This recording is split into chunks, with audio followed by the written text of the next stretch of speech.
Create with Fran Sydney. Hello everyone and welcome to the show. It's Fran Sydney speaking and this is episode 140. Today we are going to talk about anxiety, especially that type of anxiety that comes, the phobia, that distracting feeling that comes right before giving a presentation, public speaking, maybe a workshop, giving a talk. Something when you are right in the middle and everyone is looking at you and you have stage fright. Let's go. So, stage fright, you all know what it is, right? You have this idea that because you are in front of a group of people, something is going to happen. They will judge you. You're going to be a failure. You're going to embarrass yourself. And you will remember this for the rest of your life. That's all subconscious. And what happens is that if we are really stressed about something, when we arrive to this event and we were going to be in the center of the attention, we will be so stressed that the brain frontal lobe, which is what helps us with memory, will temporarily shut down this area and we will perhaps forget a few things. And this happens to lots of people when we are 5-year-old and we are asked to sing a little song for granddad. We forget. We are 10 or 15 and we have to give maybe some kind of presentation in front of a classroom or doing a drama class, or maybe we've been tested in front of a class. It does happen in Italy. You are tested in front of the entire class. If you do a mistake, everybody will know. So there are lots of ways of failing, and also you can be a concert pianist or whatever, and you're not there, you're just in the beginning of the stages and you're very good at playing your instrument, but when you are there to not practice with your group, but when you are in front of different people, you suddenly feel that this is not good. So today in particular, I wanted to speak more about people who are actually going to talk. But you know what? A lot of this stuff can be applied to many other occasions when we are suddenly in front of people who may judge us and may, in our opinion, think that we are a failure. But remember that this is just what we think, it's not what they're doing, because what we're doing is go there to enjoy a lovely talk, to learn something new, to hear some music that they like, or to just be nice and maybe participate to a work event they're not interested in, but they think it might be quite educational for them. So it's not really about you, isn't it? But it always sounds like it's about us. And that's the problem. Of course, if we have these kind of fears, it can be that we will forever avoid to play an instrument, to give a talk or a presentation, or to speak in public, because we are terrified of what can happen. And as I always say, now episode 140, so you heard this many times, maybe 100 times, the very thing that if you do it, it will make your stress and phobia stronger and it will increase your anxiety instead of decreasing it, because it convinces your brain, convinces yourself that it's true, it's a real danger. And so by avoiding it, you're going to feel better, and by accepting it, you're going to feel worse. So the more we set up to not do something, the worse it's going to feel when we actually have to face the fact that we have to talk to these people in this particular occasion. So whether you are giving a talk because there is a wedding and you are a person that is going to talk in front of everyone, maybe there is a funeral and you're going to read a eulogy about a loved person, and you're part of a family and you don't know how you're going to do that. Or maybe you are part of a sales force of a large company and you want to impress people, and maybe you want to sell something to somebody in front of you. Maybe you have 20 or 30 buyers, investors in your own business, in your own venture, and you have to convince them. So it's very, very important that we prepare carefully so that we do not fail. There is always something, I always say, if you are prepared, you will not fail. Oh, it's just so good. I actually had it embroidered in my shopping bag. You won't believe it, but yes, it's there. Because it's preparation that helps us to feel very confident, but also a little bit of mindset work. So let's see step by step what we can do if we have an event looming and we don't feel right about being prepared for this.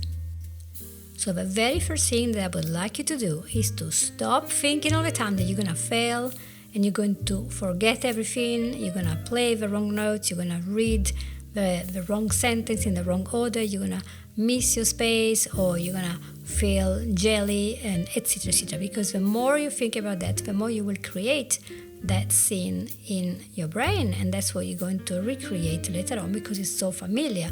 So don't destroy yourself with a catastrophic view of what's going to happen. Unless you're going to give your talk in a swimming pool full of alligators, chances are it's going to just go well.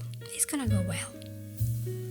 There are many aspects to consider, and by one that I will think is one of the first one is to organize how we're going to study. So whatever we're going to do, study or perform, we want to break down all the concepts that we are going to talk about into, I don't know, post-it notes or note cards or whatever, slides, however works for you, so that you have a structure of what is important and where is going to go. That's very, very important. It's the same for a concert. You have to know where you begin and that's the end, who's going to start, who's going to end. So there is a structure to something. You have to know this structure. And if you're working with a team, everyone has to know this structure really well.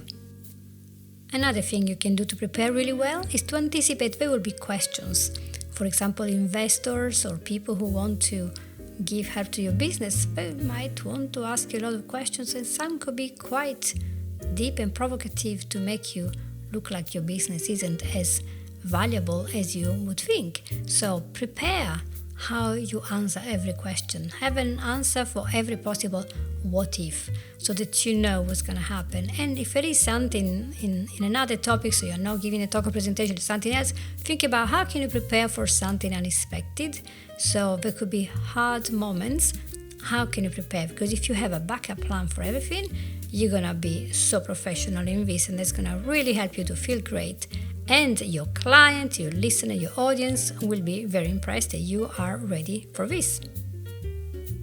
When it comes to your presentation, your performance, there will be lots of aspects to this, and you want to plan every aspect of it. For example, if you are presenting something that has PowerPoint slides, or you have visual aids, maybe you're showing photography or videos or whatever, maybe an advertising jingle that your advertising agency has designed.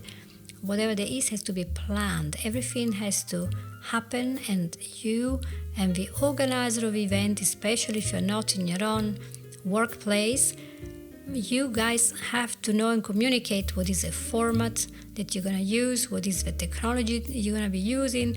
Do you use internet? What kind of speed do you need? Is there any technical stuff that needs to be there? What type of microphones are there? Is there a place where your talk is going to be visible? Do you have like a transparent technology screen? I can't remember the name in this moment. It just escapes my mind. There we go. It's in front of you. Does it work? I do remember when I was trained by Marisa Peer a few years ago that she said in one of the events that she did when she was just started doing seminars about hypnosis, she arrived in this place and there was this problem with the microphones, and there was something wasn't quite right with the audio, but also she had this really big light on her face, and she really couldn't see the public at all, and she couldn't really see the edge of where the podium was, basically the stage. She couldn't see where it ended very well because of all this light, and she kept thinking, I'm going to fall off if I start going up and down as I usually do. So she was stuck in there thinking, oh my gosh, I don't know how to do anything with this technology they have here. I can't see, I can't read my talk, I can't do this. So all this stuff should be practiced before. Whatever happens, then you are a little bit more ready to see if something is not working. You can clarify with the organizers how that is going to be fixed, because otherwise the whole thing will be very complicated because you will be dealing with problems instead of dealing with your presentation. This might mean that you will visit the venue before your proper performance day, your talk, preparation, or maybe to practice your music or your presentation, because you have to know what this space feels like. Is it echoey? Is it comfortable? Are people going to cover up your movements? If they just walk, is there like a wooden floor that is very loud and nobody's going to be able to hear you? Is the microphone powerful enough? Does it reach the end of the room, or you will be shouting to be heard. And what about your timing? You have to remember how long does it take. Usually 2.5 A4 in size 14, you will read in maximum 20 minutes if you're just going without stopping much. So have you printed out your talk? Have you practiced breathing normally and saying things normally? And remember that during a talk you might forget the whole part of it and you might jump it thinking it's not very good, or you might be adding something in the beginning or in the end. You might be improvising. So always practice that timing really well, because if you run over and there's a time of the other person who come in, that could be a little bit of a problem. Another thing I've always noticed, you do not want to arrive hungry or thirsty to an event when you can't even drink or anything because your throat is so tight. You absolutely do not want to have a dry mouth when you're trying to talk, because you might be coughing and all the time, which is not going to sound very well. So the best thing is to make sure you've eaten something nice and light before, and you have a little bit of sip of water here and there, and the water is available for your event. Of course, all this will be useless if you never practice. So whatever you are rehearsing, whether it is a song, a performance, a sales pitch, or the yearly report to the CEO of a big company, it doesn't matter. You want to practice, especially if this is not the first time. Maybe it's just the second or third time and you're still not doing well. But if it's the very first time you ever do it, practice maybe with some help, with somebody there that helps you, maybe with a video, and you want to ask for feedback to see what your body language is like. Are you giving eye contact, making eye contact to people and with people, right? Prepositions here. Are you projecting your voice so that it gets to where it should be, or are you whispering? Think about it, and you could just press record on your mobile phone, put it there on a tripod and just talk normally as if a person was right in front of you, 100 people, and see how it comes out. Time yourself, look at yourself. Are you moving the hands too much? Do you look stiff? Are you not breathing properly? Are you pacing up and down and therefore the microphone, which is fixed, cannot pick up your voice at all? All these little things, you want to look at them before, so that by the time you get to the place, you know exactly what you do and you go straight in and you literally hit the ground running.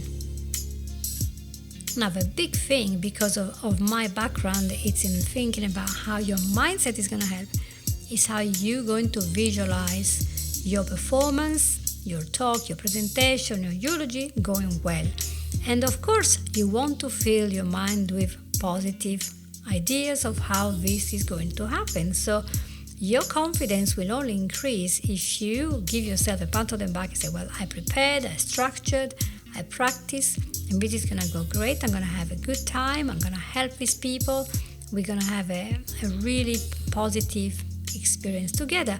And I run through enough times to know there is nothing to be ironed out.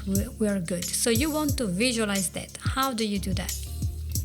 One of the way of doing it is to do a little bit of meditation. So sit down in a calm place for 5 minutes and visualize yourself arriving calmly to the event, or maybe arriving there with lots of excitement, because it depends what type of event it is. If you're in a funeral, you don't want to arrive too excited, but if it's maybe a wedding or a sales pitch, you want to have a lot of energy. And if it's a rock concert, you want to be very high in energy. So you want to decide what type of energy you want to visualize, and you want to create that in your head.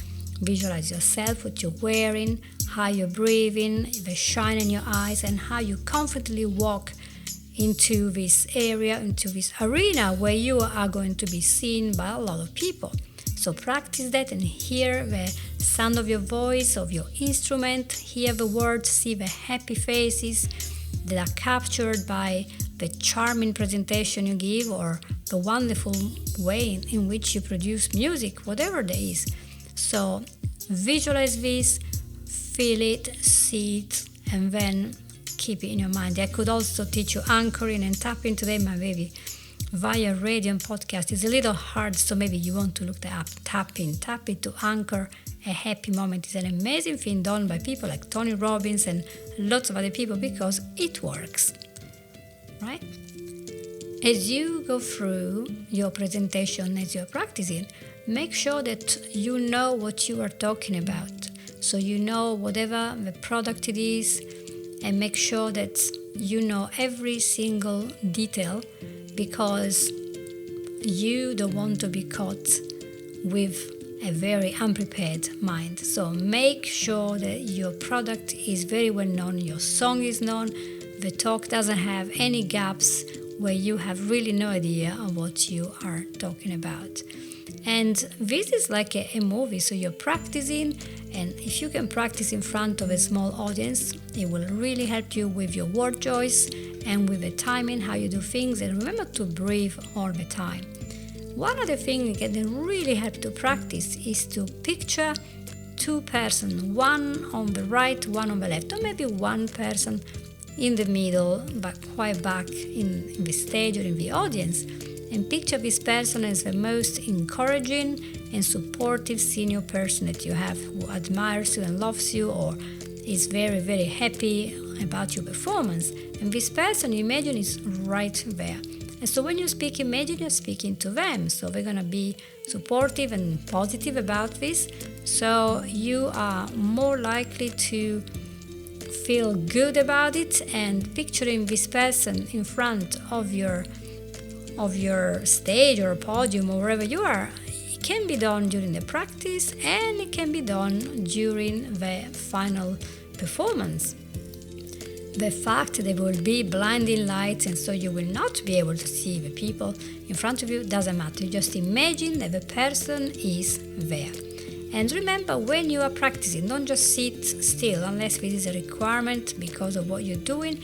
It is better to move a little bit. That helps you a lot to focus and to remember things, because it turns off certain circuits in your brain. It helps you to be more alert and more focused on the words that you need to do, to say. Look at me, just making up whatever. And you want to make sure that when you are talking, you are giving this information that people want to hear, or you give them the music that they came to hear. So all this is not about you failing or having success. This is about them. They're going there to have a lot of joy because of a song, or lots of information, or to invest in something exciting. So it's nothing to do with you. They don't have to really like you, but they have to like what you are giving them. So that's a very big shift. It's not about liking just you, but liking what you are giving to them. And therefore, when you prepare this, your content wants to be well structured, wants to be interesting, wants to inspire people, wants to refresh them if it's something new in education, or maybe new type of music or a new product that will change the world. And it has to be very informative, so no fluff, and just go straight to the point and tell what it is. And then the information and everything has to be prepared in a tactical way. So you present it in the proper way that you know is going to help people to go from step 1 to step 2 to understand everything. So this is proper preparation. And there are little things you can do while you practice and then while you deliver. One of the things that people can do before the practice and then just before delivery of their talk or performance is to meditate, even if it's for just 2 or 3 minutes. Even if it's in your restroom, it doesn't matter.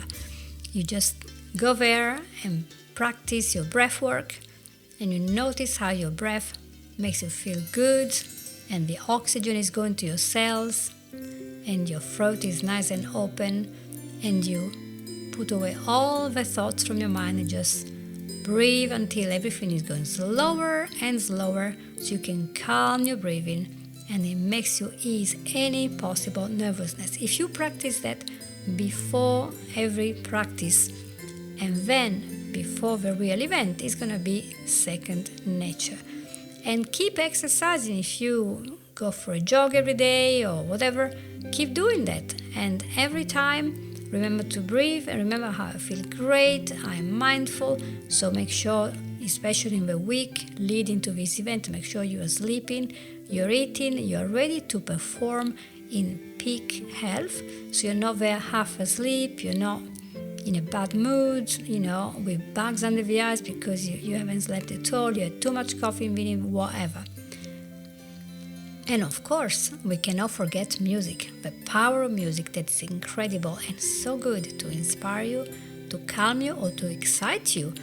If you want to use that music to make you feel great, maybe you want to play the music, then practice, and then play the music again, visualize how well you're going to be doing on the day of your performance, play the music again, and keep putting together this happiness. And then just before, on the day of the performance, play again the music for a little while to get back into the state, so that you're walking into this meeting or presentation with that favorite piece of music running through your head, and you are in the best possible place mentally, because your brain knows that when you hear that music, you're doing well.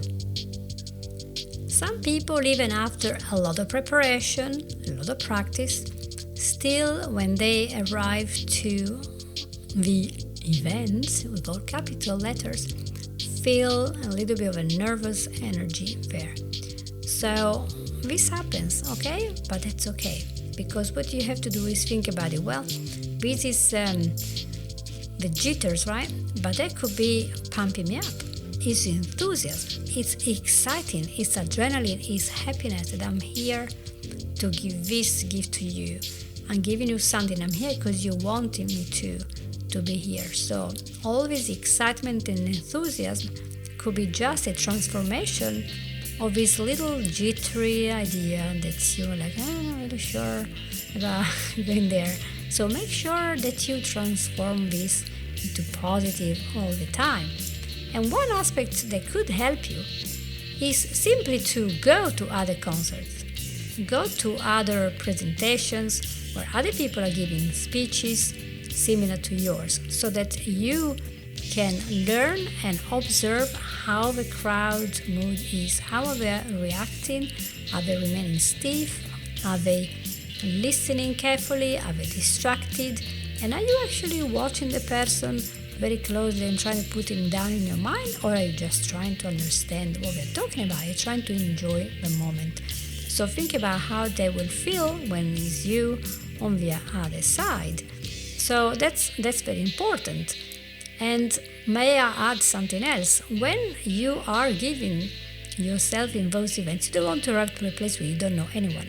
You want to meet and greet as many people as you can, maybe 5-10 people minimum, so that you have somebody in the first row that you know and you can say hi to. Maybe there are, people around that you can just see there. It's a smiley face. You have practiced already to see a familiar person, a supportive person. But when you are in the place, you want it to be as familiar as possible, with familiar faces, and they will make you decrease any anxiety. To release more endorphins, which are happiness and calmness hormones in your body, you want to smile, because smile can help to replace the anxiety and to make you feel really good about the performance. So remember that you don't have to look silly. You want to smile when it is appropriate to smile. So don't worry too much. And also, it could be that during your performance or your presentation, there will be a pause because you lost your place. And sometimes a pause is the most important part of a talk. It's the one that allows you to think.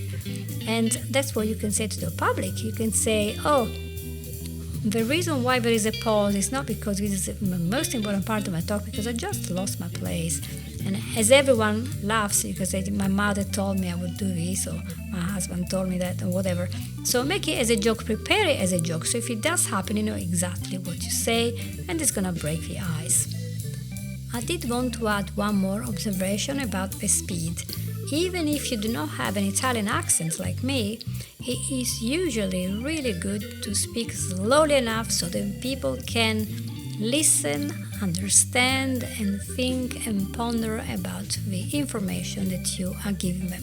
So unless you give them a joke where there is a certain energy and thrill and a crescendo, you really want to give this calmness, and so that people can really grasp the entire message. And especially because if you speak too fast, you are showing that you are more nervous, and you might fumble or you might mispronounce something and even make more mistakes or forget something. And the worst thing is when you are assigned, 15 minutes, and in 5 minutes you're done because you read through everything really fast, looking down without looking at anyone, and people just really didn't connect to you.